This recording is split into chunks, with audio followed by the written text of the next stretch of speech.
नमस्कार साथियों, मैं हूं पीके साहू। मेरे YouTube चैनल में आप सभी का स्वागत करता हूं। साथियों, आप सभी को पता है 28/8/2024 को माननीय सुप्रीम कोर्ट का एक जजमेंट आया, जो बहुत सारे वीडियोस में आपको दिखे होंगे, व्हाट्सएप में दिखे होंगे। और मैंने एक जो है कम्युनिटी में बॉक्स में एक मैसेज डाला था कि 28/8/2024 को जिस प्रकार से जजमेंट आया है, उसमें बीएड को प्राथमिक कक्षा के लिए अमान्य कर दिया गया है। आपका कमेंट्स, आपका प्रश्न जो है वहाँ पे रखिए, ताकि मैं उसके आधार पे वीडियो बना सकूं। मैंने कमेंट्स का 2 दिन तक इंतज़ार किया। कमेंट्स में मैंने देखा तो उसमें कुछ विशेष मुझे नहीं लगा। उसमें कुछ लोगों ने कमेंट्स किया है कि तो इसमें कुछ जो है सरकार जो है जैसे भी किस प्रकार से लेंगे वो तो बात की बात है, लेकिन जिस प्रकार से जजमेंट आया है उसके आधार पे डीएड को तो नौकरी मिलनी ही चाहिए, ये कमेंट्स के आधार पर। अब मैंने जब इसका जजमेंट नहीं आया था तो बहुत सारे मेरे दोस्तों ने मुझसे ये कहा था कि सर आप एक कट ऑफ बना दीजिए कि जब मान लीजिए बीएड को अमान्य करते हैं और बीएड को यदि वहाँ से निकाला जाता है तो कट ऑफ जब डीएड को लेंगे तो कितना तक के जा सकता है। मुझसे कई लोगों ने ऐसा मैसेज किया था और मैंने बोला भी था कि जिस दिन जजमेंट आएगा उसके कुछ दिनों के बाद मैं ज़रूर एक कट ऑफ बनाऊँगा, क्योंकि लोगों को मेरे द्वारा बनाया गया कट ऑफ बहुत पसंद आते हैं। तो उसके आधार पर मैंने भी सोचा कि चलो एक वीडियो बना ही देते हैं आपके लिए। तो देखिए साथियों, यहाँ पे सहायक शिक्षक 2023 अभी पहले तो लोग जो है लगभग 4000 से 5000 बोल रहे थे, लेकिन अभी न्यूज़ में मैंने देखा है कि लगभग जो 3000 ऐसे बीएड साथी हैं जिनको यदि कहा जाता है कि डीएड उनके स्थान पर डीएड को लिया जाता है, तो उसके आधार पे मैंने एक कट ऑफ बनाने का प्रयास किया। यहाँ पे आप देख सकते हैं कि आपको पता होगा कि 2023 में एक आया था 28/8/2023 को एक नोटिफिकेशन आया था, जिसमें केवल और केवल डीएड वालों को लिया गया था। उस समय जो है पहला लिस्ट में अनारक्षित का लगभग 74 नंबर तक गया था मुक्त का, और महिला का 70 नंबर तक गया था। उसी प्रकार से ओबीसी का 68 नंबर तक गया था, और जो है महिला का 65 नंबर तक गया था पहला लिस्ट में। जिस समय बीएड को बाहर कर दिया गया था और केवल डीएड को बुलाया गया था, उस समय की बात है। उसके बाद जो है एससी का देखेंगे तो 63 नंबर तक गया था और 62 नंबर तक आया था, और एसटी का जो है 19 नंबर तक के बुलाया गया था पहला लिस्ट में। मैंने इसके आधार पे एक गणना किया, अपना थ्योरी लगाया, जिस प्रकार से मैं 2019 से लगाता आ रहा हूँ।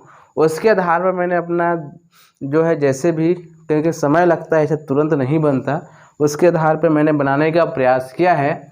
तो मेरे हिसाब से आप देखेंगे तो यहाँ पे ये जो दिख रहा है, ये अनारक्षित का जब डीएड वालों, केवल डीएड वालों को जब लेंगे तो जिसके 57 से 58 नंबर आ रहे होंगे अभी अनारक्षित का, यदि पद जो है 3000 के आसपास ले रहे होंगे तब की बात है ना। तो लगभग 57 से 58 नंबर तक के, मतलब लास्ट लिस्ट तक का पूरी संभावना है, लास्ट लिस्ट तक का पूरी पारदर्शिता और साथ ही साथ बहुत ही अच्छे ढंग से मतलब काउंसलिंग होती है, नियुक्ति होती है। तो जिस प्रकार से 2019 में एक पदों में भर्ती कराया गया था, उसी प्रकार से ओबीसी का आप देख सकते हैं 55 से 56 नंबर जिसके होंगे वो इसमें जो है सेफ है, मतलब कहने का मतलब लास्ट लिस्ट तक का। उसके बाद एससी का देखेंगे 53 से 54, मतलब ये जो नंबर दिख रहा होगा ये जो है लगा रहेगा, एकदम आगे पीछे आने की पूरी मतलब संभावना नहीं दिख रही है, क्योंकि ओनली डीएड को लिया जा रहा है इसमें। इसीलिए जो है नंबर जो है देखे 53, 54, 55, 56, 57, 58 मैंने इसको लाइन से लिया है। इसमें एक चीज़ और आपको बताना चाहूँगा, अब मैंने किस आधार पर लिया, यहाँ पे आप देख सकते हैं। जब पहला लिस्ट में लिया गया था तो यहाँ भी देखिए 63, 62, 68, 65, 68, 74, 70, देखो आसपास ही लिया गया है, यहाँ आसपास ही आया हुआ है। ये प्रथम लिस्ट की बात है। जब सेकंड लिस्ट निकलेगा, थर्ड लिस्ट निकलेगा, फोर्थ लिस्ट निकलेगा, ऐसे बहुत सारे लिस्ट निकलेगा, तो उसके आधार पर हम निकालेंगे तो इतना होगा। ऐसा नहीं कि जो बता रहा हूँ एकदम दायरा है, सीमा है। इसमें +1 प्लस -1 भी हो सकता है, +1 -1 भी हो सकता है, +1 -1 हो सकता है, सभी में +1 +- हो सकता है। क्योंकि एक एक नंबर के पीछे आप देखेंगे, निकाल करके देखेंगे, एक नंबर के पीछे आप देखते हैं तो बहुत सारे लोग उसमें हैं, है ना। लगभग 70 लोग हैं, 80 लोग हैं, कहीं कहीं तो 100 लोग भी आ जाते हैं उसमें। इसी बीच जो है PH वालों को भी लिया जाएगा इसमें।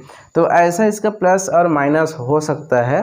तो जिसका इस नंबर में आ रहे होंगे, और प्रक्रिया जैसे जब भी शुरू होती है, आज हो कल हो, जब भी शुरू हो जाता है, क्योंकि मेरे से ज़्यादा तो जो इस दायरे में है या इसके लिए जो लड़ाई लड़ उसको ज़्यादा पता होगा कि कब शुरू हो सकता है, किस प्रकार से हो सकता है। क्योंकि 2023 के भर्ती में मैंने उतना इंटरेस्ट नहीं लिया था। इंटरेस्ट लेने का कारण ये था कि उसमें कोई मुझे ना उतना मज़ेदार बातें समझ में नहीं आई थी। क्योंकि उसमें केवल रोल नंबर निकाल दिया जाता था, ना तो नाम निकालते थे, ना कुछ नहीं, मेरे कुछ समझ में नहीं आ रहा था। अब जिस प्रकार से 2019 में भर्ती हुई थी, काउंसलिंग हुई थी, उसके आधार पर यदि क्या होता, उसके आधार पे होता तो और ज़्यादा विश्लेषण कर पाता, मैं सटीक विश्लेषण कर पाता। लेकिन 2023 का तो विश्लेषण करना ही थोड़ा सा मुश्किल जा रहा था। तो आप बहुत दिनों से मेरे लोग बीच बीच में कमेंट्स करते, अभी तो कमेंट्स नहीं आया है, लेकिन कमेंट्स आ रहे थे। अब मैंने वीडियो बनाना भी छोड़ दिया था, क्योंकि वीडियो इसलिए नहीं बना रहा था क्योंकि साथ ही वीडियो बनाने का कोई औचित्य मैं समझ नहीं पा रहा था। तो ये आपको दिख रहा होगा, तो ये आप देख सकते हैं, लिख के रख सकते हैं। और जिसके इस प्रकार से नंबर आ रहे होंगे, OBC अनारक्षित, OBC ST SC के इस प्रकार से नंबर आ रहे होंगे और काउंसलिंग की प्रक्रिया शुरू होती है, अंतंग की प्रक्रिया शुरू होती है, तो ये जो जिसके पास है वो थोड़ा सा इसके दायरे में आ रहे हैं, उसका नौकरी लगने की पूरी संभावना है। दोस्तों, मेरा वीडियो अच्छा लगे तो लाइक कमेंट शेयर अवश्य करें। और बहुत लोग जो है के पास शेयर जरूर, कैसे नए नए बहुत सारे जो है जानकारी मैं देने का प्रयास करता हूँ। भले मैं लेट करता हूँ, लेकिन देने का प्रयास करता हूँ जो मेरे दायरे में है। एक जिस दायरे में मैं बंधा हुआ हूँ, उस दायरे के अंतर्गत मैं देने का प्रयास करता हूँ। दोस्तों, धन्यवाद।